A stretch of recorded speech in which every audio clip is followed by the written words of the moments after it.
While we do this, why don't I start by welcoming everybody? I'm Pat Clark. I have long served. I'm a founding board member, and I am the board chair of Keystone Progress Education Fund.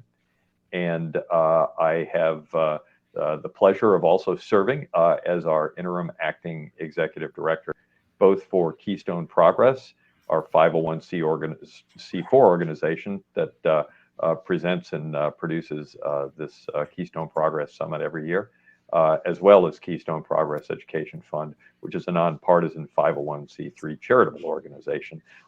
Really want to thank everyone who is coming out to join us here at the summit as we kick off our first session, and want to make sure that I thank all of our board members who've done yeoman's work in helping us get together the summit, not just this year, but for this, the 13th year. And all of our partner organizations and individuals who have participated in the past, and especially the folks that are joining us again this year. I also want to give a special shout out to the ACLU of Pennsylvania, which is our sponsoring partner this year. They're also participating in some of the sessions, so I invite folks to make sure that they check those out and join them. I will also say I have a long tradition, and all of my colleagues in the organization know I have a challenged relationship with technology, and so I appreciate everybody having the patience to hop in. And with that, I'll thank Erica for her patience, especially, and Mr. Pearl as well. Listen, we want this to be a really rewarding and valuable session, so we thought we'd start out by how do you make sure things are worth $1 million? Well, talk to some millionaires, and we are lucky enough to have our first presenters from Patriotic Millionaires. Both Morris Pearl, the chair of Patriotic Millionaires, and co-founder, like myself, of an organization, Erica Payne, who is the founder and president. Very appreciative of your being here today, and we're excited to hear what you have to say in your program. And with that, I will leave it to you. And thanks so much. Absolutely. We are so excited to be here, Pat. Thank you so much to you. Thank you so much to Keystone Progress for having us. If people want to learn more about the work we're doing, they can go to taxtherich.com and sign up to be a part of this. We also plan to spend a lot of time in Pennsylvania over the next several years talking to folks about how the economy is structured and what to do about the way the economy is structured, which is putting our country in a pretty tough space. And so my name is Erica Payne. I'm the founder and president of the Patriotic Millionaires. Morris? Hi, I'm Morris Pearl. I have the honor of serving as the chairman of the board of the organization. I'm a former managing director at BlackRock, the world's largest asset management company. And for the last 8 years, I've been doing policy and advocacy work full time now. Excellent. And so what we're going to do today with y'all is we're just going to talk you through about a 15-minute top to bottom presentation about the American tax code, and then we'll turn to questions and look forward to a good discussion. But so let's get started. I guess the best way to kick this off is to let you know that 70% of the American people think the economy is rigged against them. And we've got news for them. They are right. The economy is rigged against ordinary people. So Morris, how in the world do you rig an economy? Well, that's easy, Erica. Just ask the chief architect of the rigging, the Senate Minority Leader McConnell. He knows when you want to rig an economy, you start with the tax code. Say there's two people. Let's call them Joe and Cammie Workhart. They both worked full time last year, pulling in 40 hours every week. Together, they made about $100,000. Average for a two-earner household. They're married, they file their taxes jointly, so after taking the standard deduction, paying into Social Security and Medicare, they end up with $75,200 in taxable income. All right, so now let's step back and explain a couple of things. So here you're going to see a chart with the federal tax bracket. It shows how much you owe at each level of income. Everybody gets a standard deduction. That's basically the amount that the federal government thinks you need to just for yourself. And you don't have to contribute to the national kitty unless you make above that amount. We have a progressive federal income tax system. So that means you pay a slightly higher percentage of your income the more money that you make. So after the standard deduction, this is for a married couple filing jointly, you'll see they pay 10% on the first chunk of their taxable income. So that first $20,000 after their standard deduction, they'll pay 10% on that $20,000. They pay 12% on that bit from about 20,000 to 80,000, that next 60,000, and so on and so forth until they max out at a 37% rate for any income over around $620,000.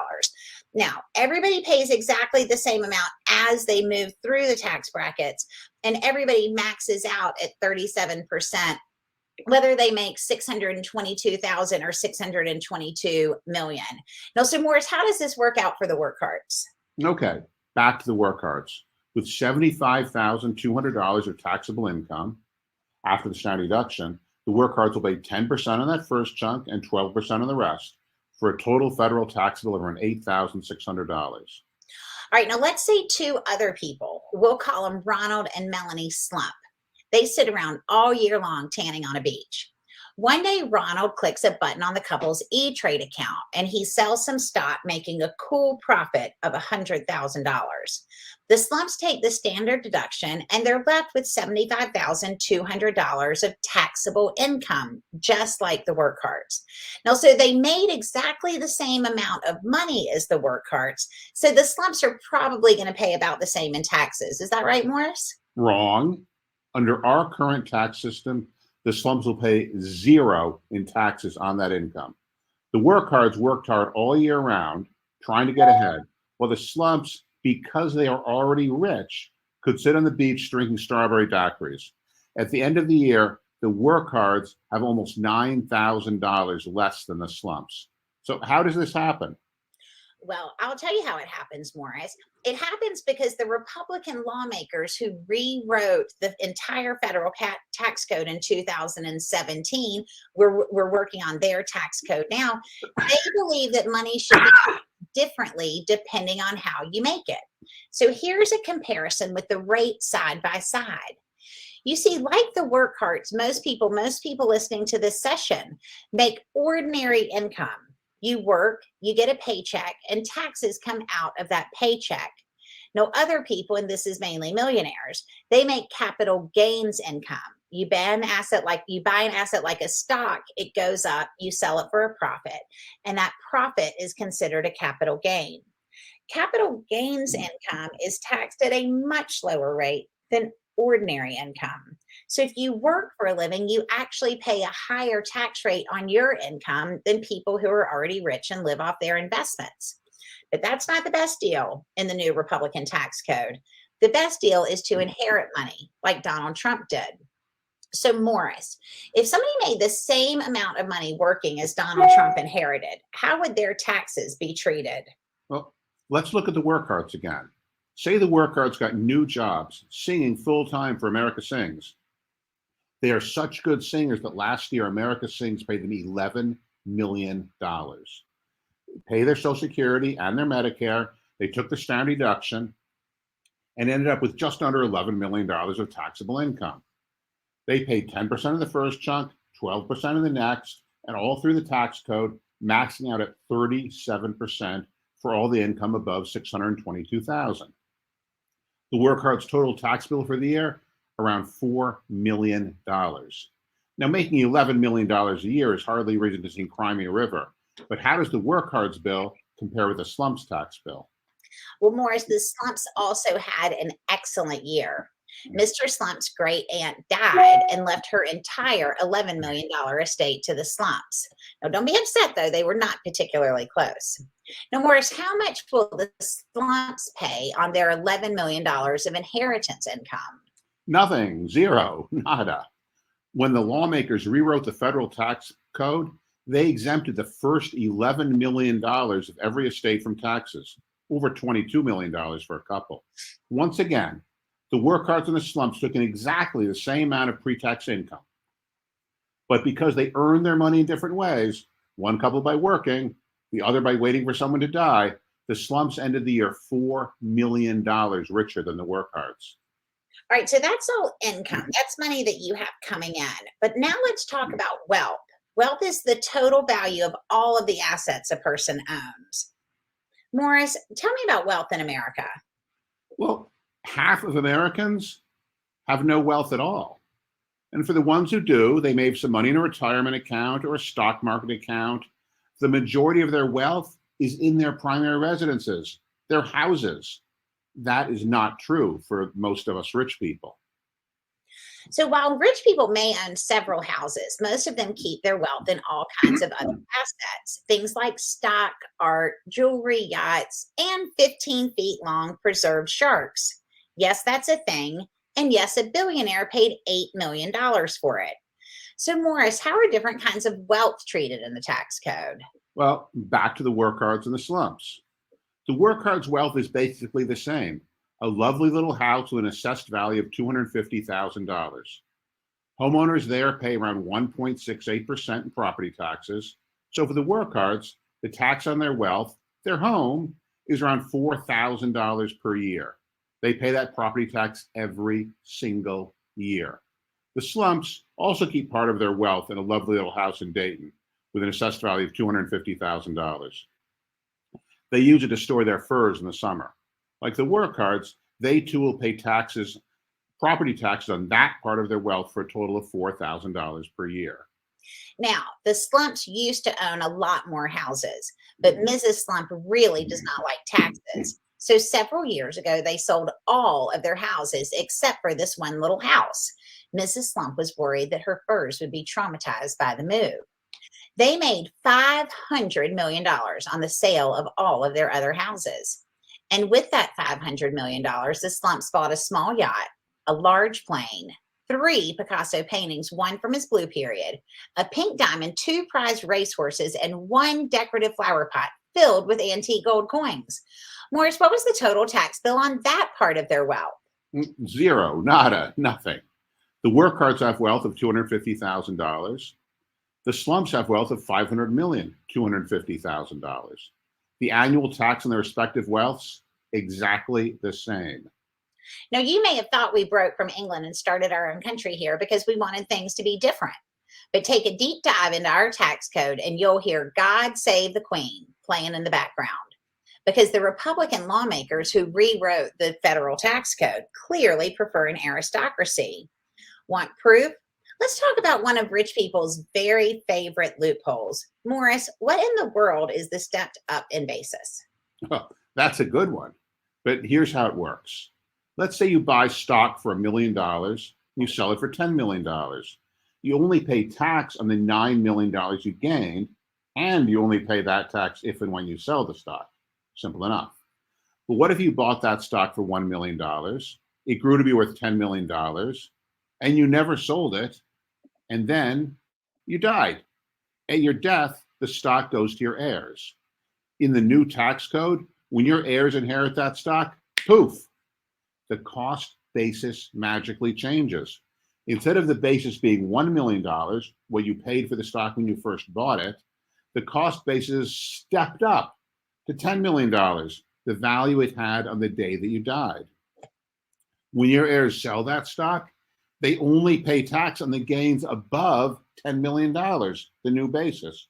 $9 million of capital gains, totally wiped away for tax purposes. There's another loophole that people love almost as much as the stepped up basis. It's called the 1031 exchange. Erica can tell us about that one.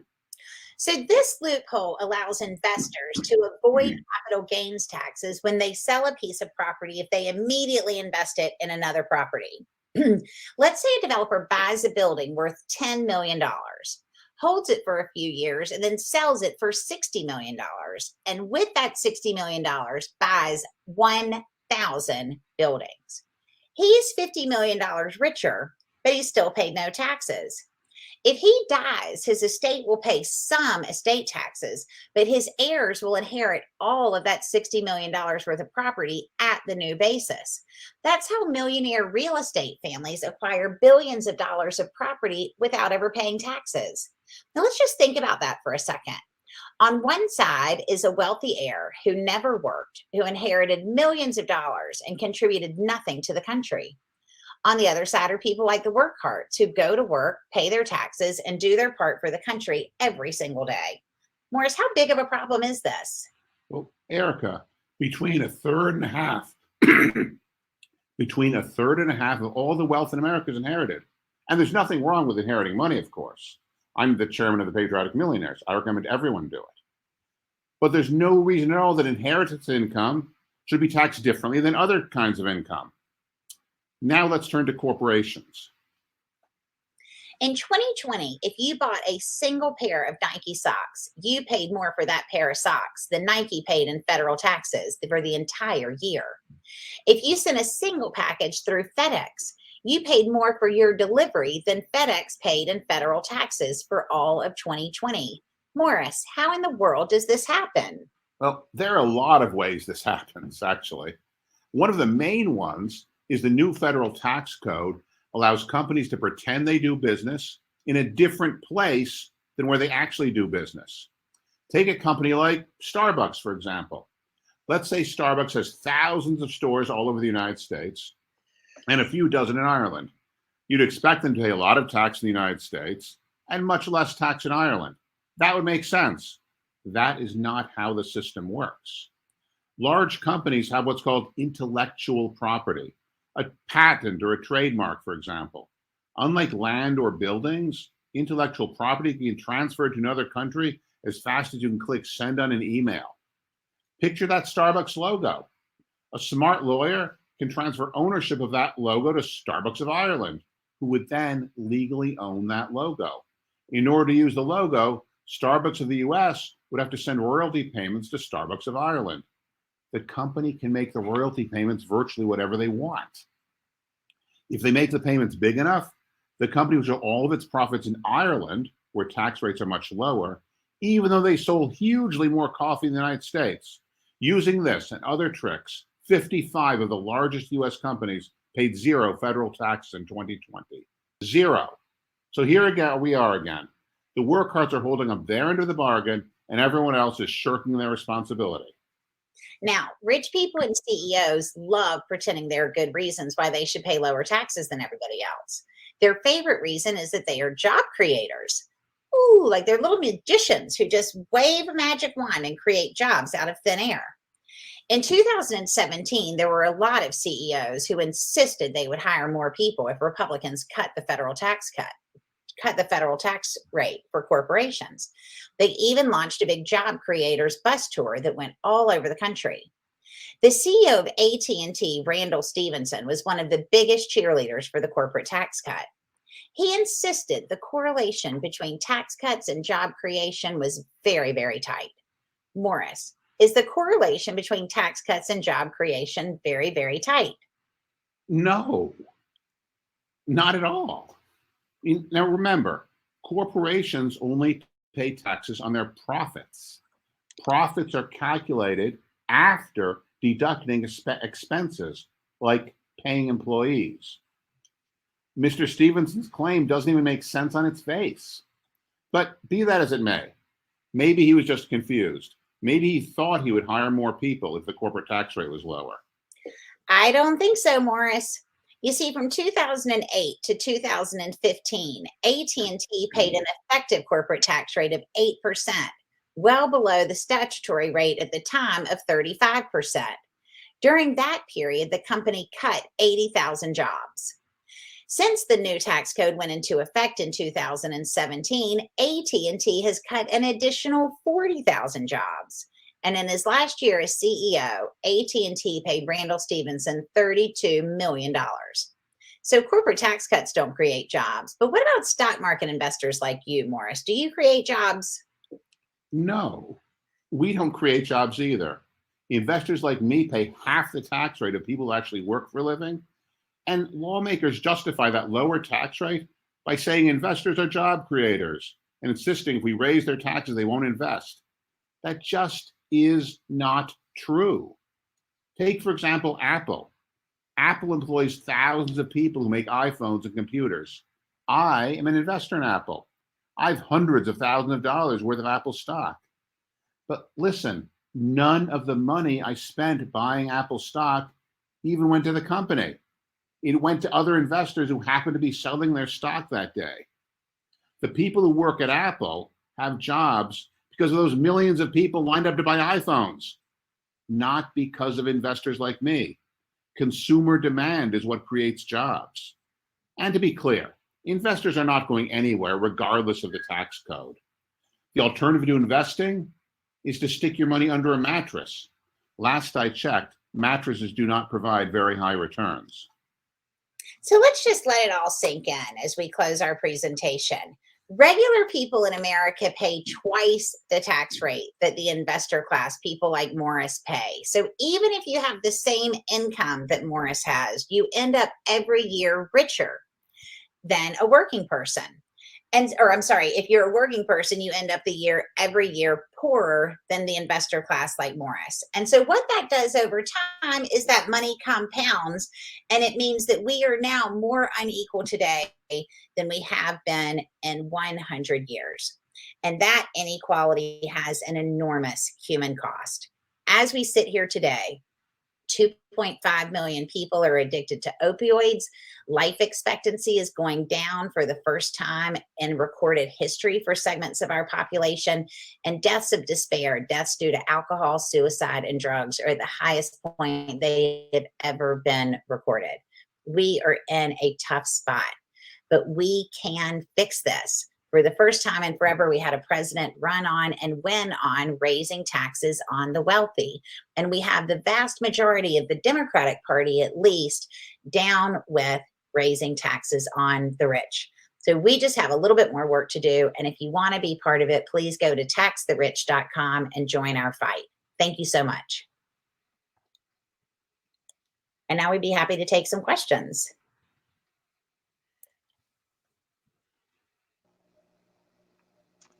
One moment, please. Thank you so much. That was informative and fun. I will say this from the number of posts that we have on our social media since we have started promoting the summit.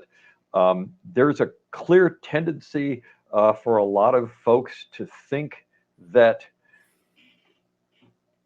we're communists. I myself am a longtime small business owner, as I say in the Republican dialect. I'm a businessman. And what would you say to those folks if they claimed that not just what you might be discussing is communism, but all of us here, all 25 folks sitting here, are commies? I think that's ridiculous. I mean, the fact that I don't feel like paying twice the tax rate that Morris pays when I work every day, every week, and he sits around and doesn't do anything. No offense, Mr. Chairman. Yeah, I mean, I think that's ridiculous. If you think that working people should pay twice the tax rate of the investor class and you want to call a person who thinks that's wrong a communist, then I think that's a personal problem.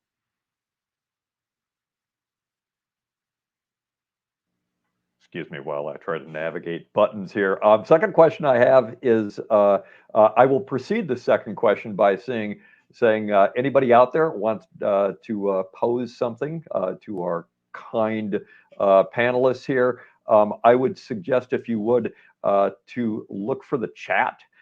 It's an easy item to find. If you look toward the top of your screen, there's a time that says that there's a day, 6 hours and 31 minutes left in the Keystone Progress Summit. And if you click the little arrow next to it with the bar, it will open up the chat if it's not already there. It'll also allow you to get to the Q&A and look at the people who are here. Love to hear any questions from y'all. First one we have is actually from a gentleman on our board. Tom asks, you have to be a millionaire to join your organization? You do. The requirements that we have for membership are to have $1 million of income a year or have $5 million in assets. And so we ask our members to have that amount of income and or assets. And we do that basically because these are the people that we want to raise taxes on. So if you make 600, a lot of Democrats think you should raise taxes on people at $400,000, $500,000, $600,000. We are not focused on that. We want to raise taxes on people with incomes of $1 million or assets of 5 million. And we really want to focus on the folks at the very high end of the spectrum, because with all the reports that we have been seeing, they pay essentially nothing in taxes, the vast majority of them. And so we feel like our members are out there saying, raise my taxes. And that's a really powerful way to talk about this, when Morris himself is going out and saying, yes, I'm at that level of wealth, and yes, I want to pay higher taxes. Yes. Thanks. Another question coming in, specifically about recently negotiated minimum multinational corporate tax rate, and that was something that I believe not just was going on here in the US of A, but in a number of developed countries. Thoughts on how that will impact that, some of what you're laying out as problems? Yeah, and yes, it could help. It could make a difference. It's certainly a step in the right direction. We applaud it. It's not going to make a huge difference, though, I don't think. The negotiated rate is 15%, which is 250 basis points higher than the current rate in the Republic of Ireland that we mentioned, and a lot less than the current rates in the United States of over 20%. So, and it'll take several years to be implemented anyway and require laws to be passed in all these different countries. So I'm not overly optimistic, but sure, it's a step in the right direction.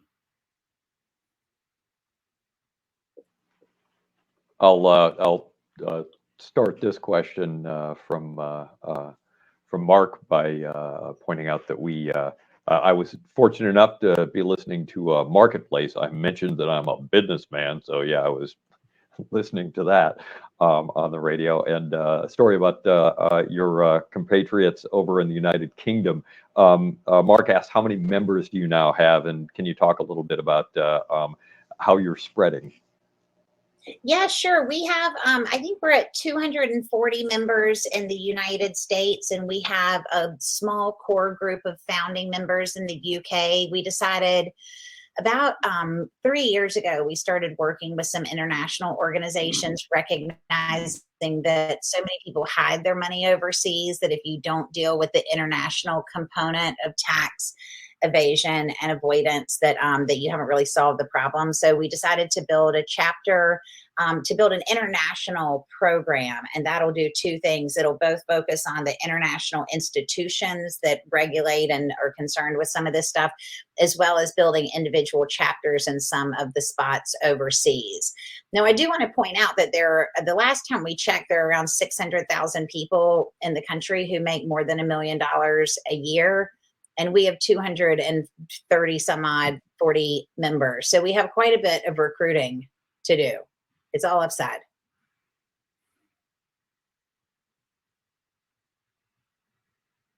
Oh, I think, Pat, are you on mute?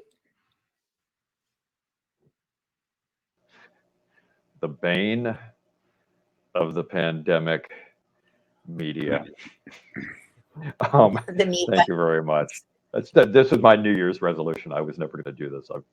I have been good, but that's certainly not perfect. Question for us on the availability of the recordings. This session is being recorded. You are all being recorded, as will every session. We'll make those available, and believe us, we will promote those through both our websites, social media, and our YouTube channel. So, yep, they'll be out there. We'll get those together after the summit and make sure that people have easy access to them. Other thing that came in was a question on goals. So you laid out, it's a lot of things that need to be done in this world, a lot of things that need to be done around this issue in this world. What are your goals on this? What do you see as both the sort of North Star changes to the tax code and the system of how we as a country fund what we do and support our residents and citizens? And what do you think's doable? What are there any low-hanging fruit out there that folks can help support and work on?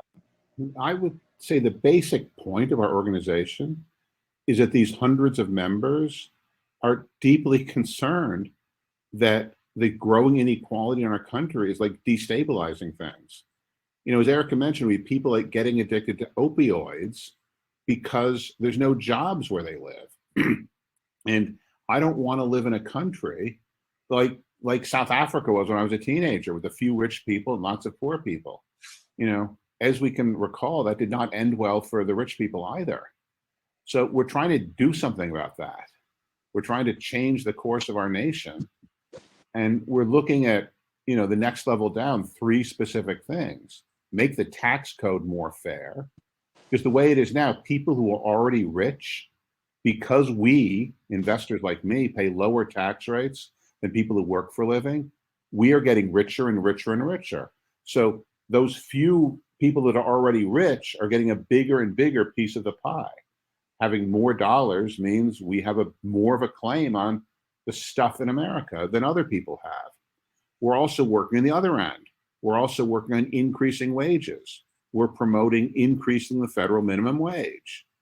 And we're also working on changing our political financing system so that we don't have this huge dependence of rich people financing political campaigns and therefore having hugely more access to our legislative officials than do most Americans. You know, there's a problem when a few rich people are using their riches to gain more political power and then using their newfound political power to gain yet more riches. So those are the areas that we're working. And, you know, the even more specific level, we're promoting a few specific changes in the tax code to deal with the specific problems we brought up. And many of them are now the things that a lot of our elected officials, like the President of the United States, are promoting. So we think that we're, you know, on the right track here. And if people want a list of specifics on the tax code, I want to be clear, Pat, we are quite committed to what we want to achieve in the tax code. You can go to taxtherich.com and see the whole program, but let me just highlight a couple of them. The first is we would like to see the equalization of tax rates for any kind of income over $1 million. So again, we don't want to raise taxes on anybody who has less than $1 million of income, but if you're making capital gains or ordinary income or inheritance income over $1 million, we would like to see the first dollar over $1 million to be taxed exactly the same. So instead of having an $11 million exemption for an inheritance, for what's basically an inheritance, you would have the tax rates be the same as if somebody made that income in ordinary income. We'd also like to see a wealth tax that begins to make people less rich. And then on the very high end of incomes, we'd like to see 90% tax rates. We had 91% and 94% tax rates after World War II. And we think that that's a very important piece. How we have it structured right now, as Morris said, if you're rich, you keep on getting richer. You use that money to build your political power. You take your political power, you make yourself richer. So at the point where money turns into power, we want to see a very substantial tax rate put into place to mitigate that. Thanks. I still have some questions here, but I would be remiss if I did not explain the guy who just showed up in the video. That is my colleague, Board Chair Richie Tabachnick with Keystone Progress. I mentioned I handle the nonpartisan stuff. Richie does the more advocacy and partisan kind of stuff. Welcome, Richie. Thank you. These people may recognize me. So. Do you have, Richie, a question for our panelists? I will defer to you. I don't. I'm sorry for having missed the first half hour, but as Pat knows, I was otherwise occupied. But if there are other questions, please go ahead. Just want to say thanks to Richie for his help and support in making this happen too. Thank you. Just a couple of clarifying. I saw the 90% tax rates. In our plan, the 90% tax rates are for people who have incomes of 100 million or more. That's the important distinction. Thank you. Boy, I was sweating that one. The other question I have here is favorite topics, participation. How do we get people, how can people get off the couch and get to work to support what you're doing? Are there ways they can plug in if they are not a millionaire, as we explained earlier, and can't commit those not insubstantial amounts of funds to be an active member? What can folks do? What can somebody like me do? We're hoping that our presentation today was engaging enough to get a few people from Pennsylvania to join our group. Pat, there are a few questions in the chat if you wanted to go through them. Or I can ask them. Paige, If people go to taxtherich.com, they can sign up to be part of it. And what we do is we spend a lot of time talking to lawmakers. We'll be doing a road show through Pennsylvania over the next 3 years and running a campaign to talk about these economic issues in Pennsylvania. One helpful thing is that because our organization is funded by a group of millionaires, we will not ask you, for a $10 recurring contribution. Folks should save that money for other organizations. But if you are part of taxtherich.com, we will let you know today is the day to call this lawmaker. We had this conversation with this lawmaker. Here's where some pressure could be exerted, things like that. So that's the easiest way for us to facilitate. We really want to build our citizen, our non-millionaire citizen engagement in our tax fight. So the best way to do that is to go to taxtherich.com and sign up to be a part of it. I think just to thank you. address another point in the message there, I think that it's true that a lot of our Congress people are wealthy people themselves and investors. Part of the problem is you need to be relatively wealthy to run for Congress and get elected. You need to be able to live without pay for months while you're running for office. And that's part of the problem. Most Americans are not able to even run for Congress or be in Congress. So, we think that is part of the problem, that wealthy people become Congress people and have much more access to Congress people. Even those who are best intentioned spend a lot of their time sitting in those little booths at 430 South Capitol Street, picking up the phone and calling people like me, asking for donations.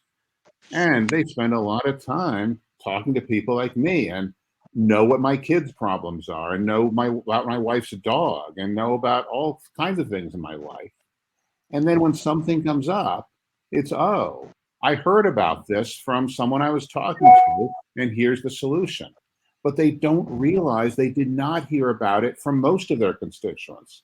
They only heard about it from the few rich people because those are the people they spend all of their time talking to. So that's part of the reason that we're promoting some campaign finance reform, kinds of systems like we have here in New York City for our city council and mayor election, so that a person, and this is an HR 1 that was passed by the House several times and not by the Senate. That's why we're promoting laws to have a campaign finance reform like we have in New York City, so that some candidate who raises, a small donations from some hundreds or thousands of people can then get some matching funds instead of having to get these multi-$1,000 donations from the people who can make them, who are inevitably rich. So that is part of the problem.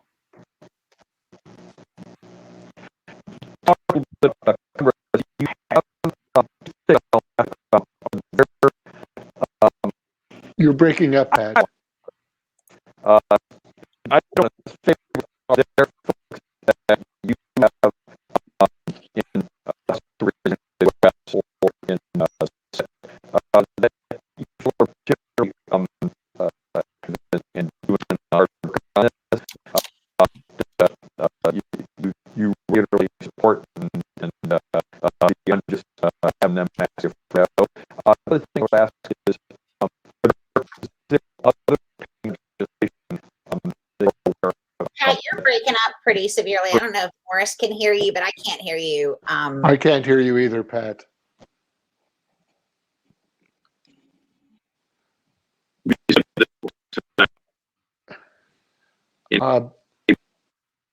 I think, Pat, you're still pretty much breaking up. I did see a question in the Q&A. Maybe we'll just go.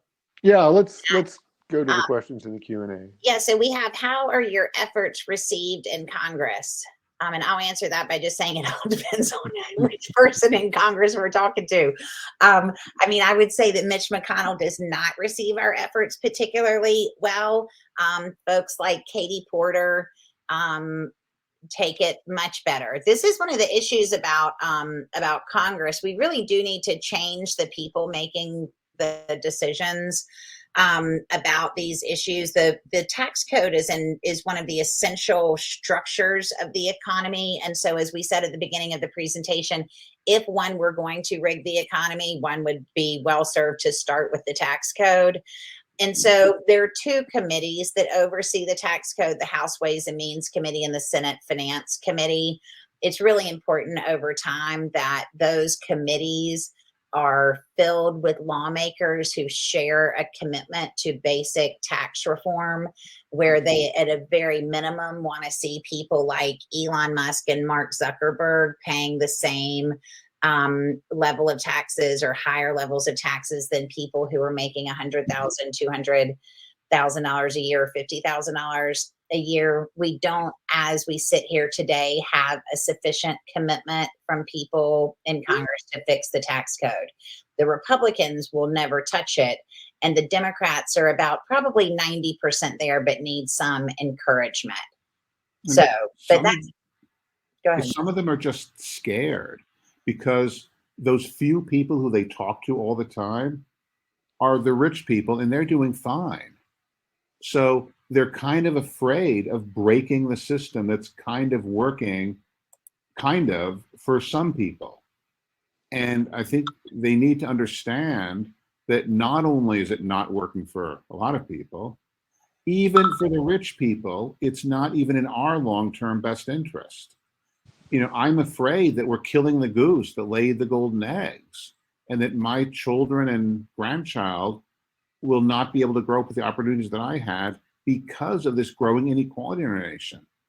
And I think that we need Congress people who aren't so scared of, breaking something and offending someone and then losing their next election, but are thinking about the longer term and how their children and grandchildren are going to live. And just to build on that, I think the lawmakers are very much the squeaky wheel gets the grease. If they hear from their constituents about a particular topic, they are going to become concerned with that topic. One of the issues about taxes is that people, I think, mistakenly think that taxes are boring. Now, Morris and I think that taxes are like the hottest topic in all of the land. Everybody should love taxes. Taxes are like insanely sexy. Go learn about taxes.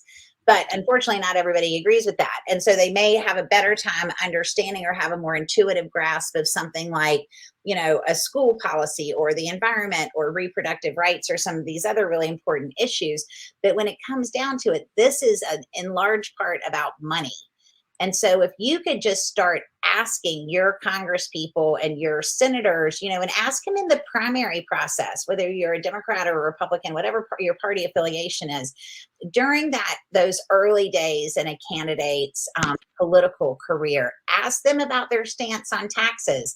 And the easiest place to start, I think, is to say, do you think working people in America should pay higher taxes on their money that they make from their job than people who are already rich make from their investments? And if your lawmaker says, I think it's really important that multimillionaire Wall Street investors pay no taxes compared to working people, and even at the very maximum pay half the rate, that's something that you should know about your lawmaker. And I think knowing that about your lawmaker should be at least as important to you as knowing where they stand on climate change or reproductive rights or LGBTQ rights or any of those other kinds of things. Ask them where they stand on money and where they stand on working people's obligation relative to the investor class's obligation to support the country.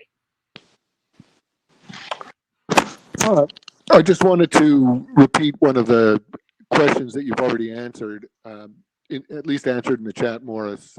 Paige asked about the details of the 90% tax rate, and that applies to people making $100 million per year. Is that correct, Morris? Yes, that's what Erica articulated that our group is supporting. Okay. This is, and Richie, this is part of a bigger plan that we have to end the bracket racket, as we call it. You'll hear lawmakers oftentimes saying that they want to simplify the tax code, and typically what they mean by simplify is cut taxes on rich people. So the next time you hear somebody say they want to simplify the tax code, what they probably mean is that they're going to try to cut the top tax rate. Now, as we showed y'all, the top tax rate right now is 37%, and you pay that on like basically the dollars you make above around 620,000. So your next 50,000 above that. But there is, listen, $620,000 is a lot of money. $620,000 is not $5 million, and it's not $10 million, and it's not $50 million. So we think that the progressivity in the tax code, the additional amount that people should pay the wealthier they get, that should not end at 622,000. It should go all the way up to these massive incomes that people are bringing in. And we need a tax rate, a progressive tax rate that maintains its progressivity as we get into the upper echelons of income. Thanks, Erica. I want to address something then, and you may have already touched on it, but I missed the first half hour. None of this is going to change unless we change the balance of political power. And how do we do that? How do we organize communities to exercise and express their political power, which is what it's going to take to take on these moneyed interests? How do we do it? I mean, I think y'all are doing it.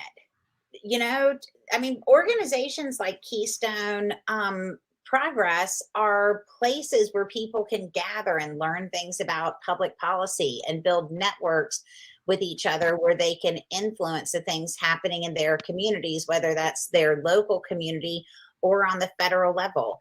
Pennsylvania, as you all well know, is one of the areas of the nation where, you know, people are really grappling with these issues, and your state tends to go back and forth when you're grappling with them. And you've got a minimum wage bill up in your state house right now. You can push for that. You have an election coming up in 2022. As I said, I think just talking to your candidates when you see them about what their stance is on taxes. I also suggest that people write down 1 or 2 phone numbers of a key lawmaker from their state, put it in their cell phone, and every morning as you sit down and have coffee, just place one phone call to one of your lawmakers. And if you only say one thing to that lawmaker, I suggest you ask them, why am I, a working person in Pennsylvania, paying twice the tax rate as those Wall Street investors? Start there and see where you go. All right. Any other questions? I'm sorry, go ahead, Moore. You know, is there some special reason we need to give a tax break to investors? Are we afraid not enough people are going into the hedge fund management business? We need to encourage more people to do that. You know, personally, I think we need to give a tax break to people who want to become like emergency room nurses. That's where we could use more people. You know, I've not noticed a shortage of people who are willing to go into fund management. So, you know, it's this incentive, this belief that, oh, rich people will go on strike or something if we don't appease them. But it's a ridiculous policy. I think what you're saying, Morris, is like the budget, the tax code reflects our values. Yeah. And well, our tax code mostly reflects who's in charge. I mean, it mostly reflects who has control of the government. And one of the things I think that is very relevant to point out is that after World War II, the top marginal income tax rate was 91%. Today, it's 37%. Who has been in charge in Washington has changed a whole bunch of times since World War II, but the tax rate for the richest people in the country has gone in a single direction, which is down. So we need to hit our lawmakers of both parties to tell them we have got to unrig the economy and fix the tax code before it's too late. The country has become incredibly unstable, and this level of inequality is what is driving that lack of stability. And we really need to get this central mechanism corrected if we are going to have a chance at having a successful and prosperous and inclusive second 250 years of the country's existence.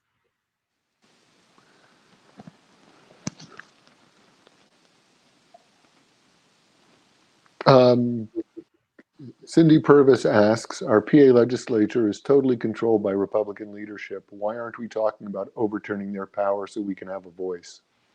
I think that it would make lots of sense for you to overturn the control of your state house. I'd be in favor of that. I think there are some facts to go along with what Erica just said about the trajectory of the post-World War II era. The real change came in the 70s, the rapid decline in tax rates, and particularly starting with the Reagan era. But what's also happened in that time is wages for the bottom 90% of wage earners have gone flat or negative, and that's over a 40-year period, while wages of the top 1% have just skyrocketed. But at the same time, our GDP growth has slowed dramatically. During the first 3 decades of the post-World War II era, when we had higher rates of unionization and higher tax rates on high incomes, our GDP growth was much faster. Our rates of job creation were much faster, at least until this year. This year we've really rebounded, but in the intervening 50 years, our rates of job growth were much lower than they had been previously. It's all related. And as I said earlier, it's all about our values. Anybody else have a question that they'd like to put in the chat? Yeah, part of the reason for what Richie says is that so much of American industry is based on consumer demand. When consumers have more money, there's more opportunity to build businesses. When consumers have less money, there's less opportunity. Think about where are people building new businesses and opening new businesses. Is it in the parts of the country with lower tax rates, like they've tried in Kansas?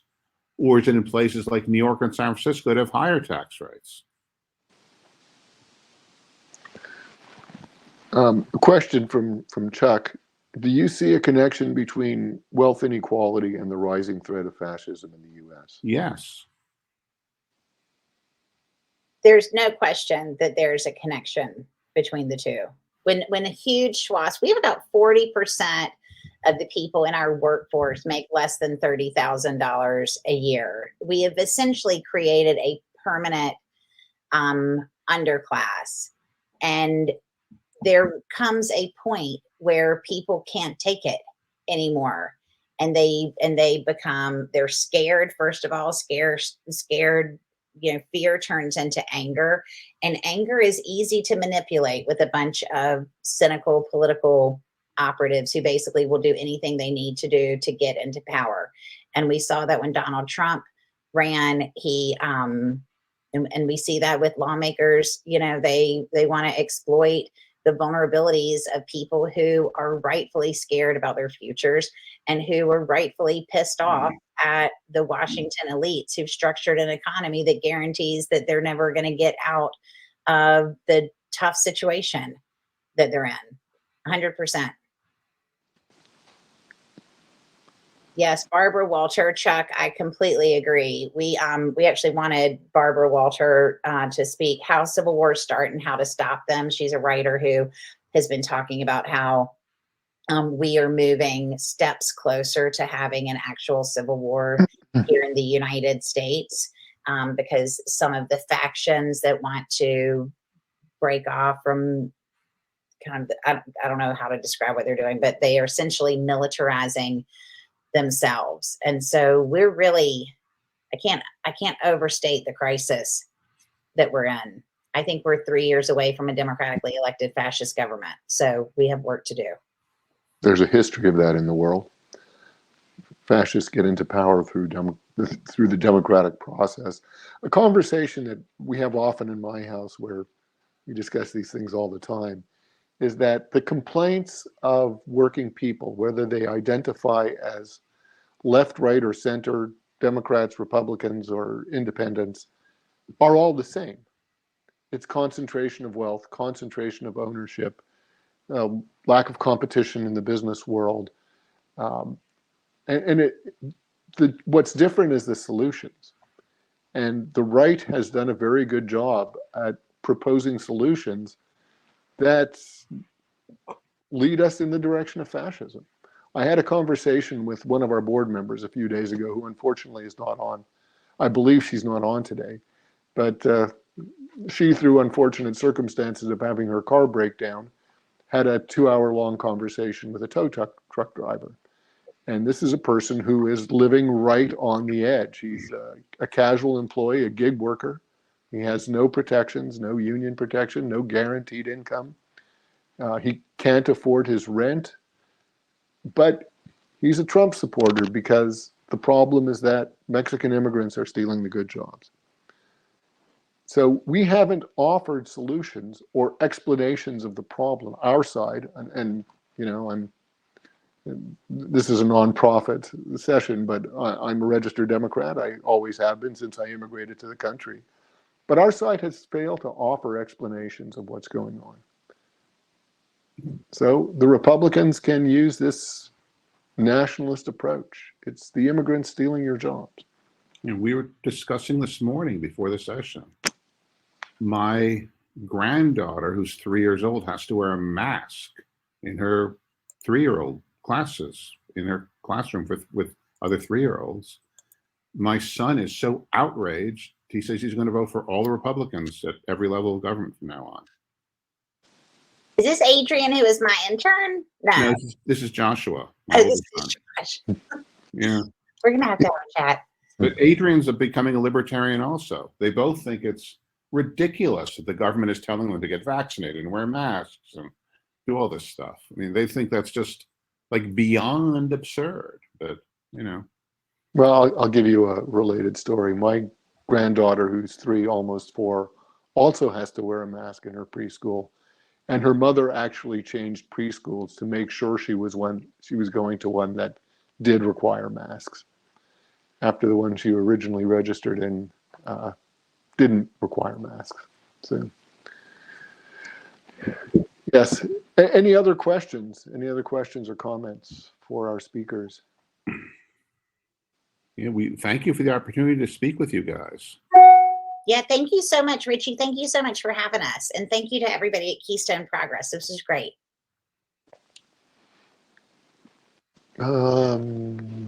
Our operations manager has dropped off.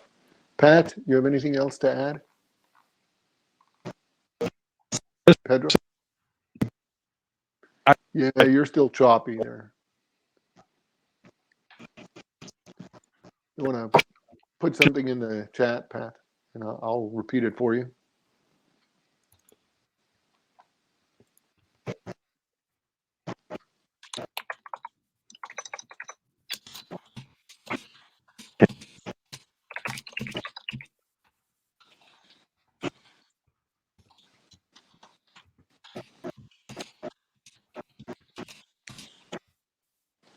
Yes, please join us for the rest of the programs today, and don't forget the U.S. Senate Candidates Forum this evening. Thank you, Richie. Bye, everybody. Bye, everyone. Thank you. Thank you. Bye. Bye. Thank you. What up?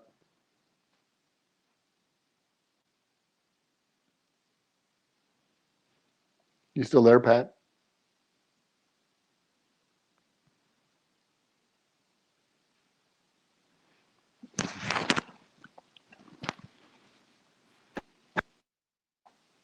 I'm going to the reception if you can hear me.